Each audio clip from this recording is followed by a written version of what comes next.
isang pulis. Simula nung nawala si Papa, dito na kami lagi dinadala ni Mama sa tuwing palapit ng Kapaskuhan. Marami kaming masayang alaala dito. Kahit papano, nakakatakas kami sa realidad.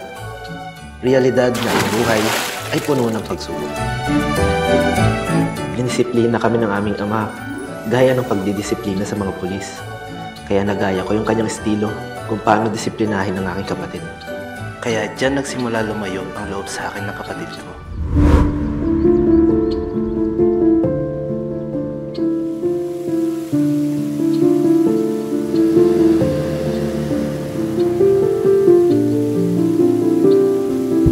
Tol! Oh, pre. Tagal mo naman. Sakto ang dating mo, pre. Saan tayo magwawalwal? Saan ba?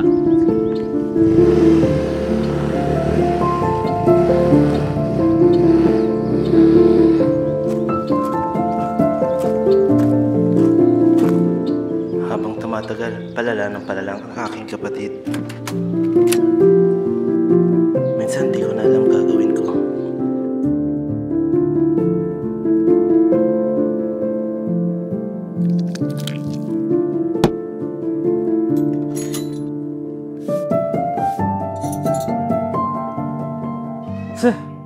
Palinis-linis ka pa dyan? Matagal nang wala si Papa. Hello, pre. Isang bakit na ako, pre. Sige.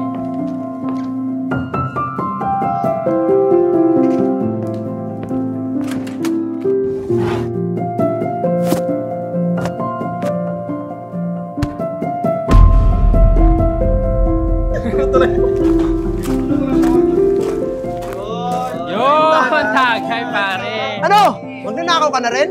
Anong paki mo? Kung di ka lang iniwan nila Mama at Papa sa akin nung namatay sila, matagal na kitang iniwan. Ba't di mo gawin? Total wala ka namang kwentang kuya. Ano? Ano? Ano? Ano? Kaya mo na? Ganyan ka naman eh! Ha?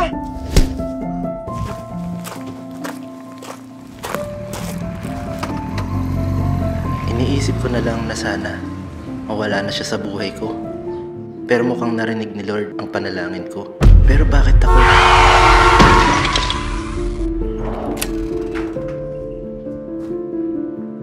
Wala pa rin dito si Mokong ah.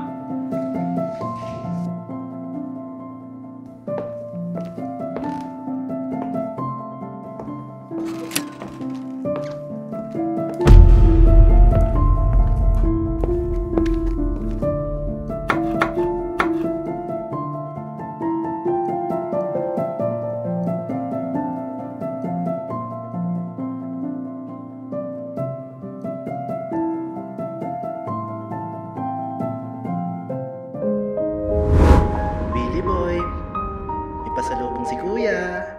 Willie Boy, huwag ka masyadong tumakbo dyan at baka madapa ka. Willie Boy, tayo na lang ang magkasangga ah. Wala na si Papa. Kuya ko na lang ang meron ako. Paano kung nawala pa siya?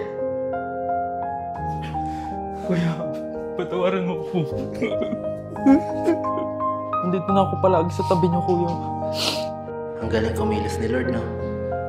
Kala ko, kamali lang siya sa pagtinig ng prayer ko. Pero yun pala yung way niya para magbago ang kapatid ko.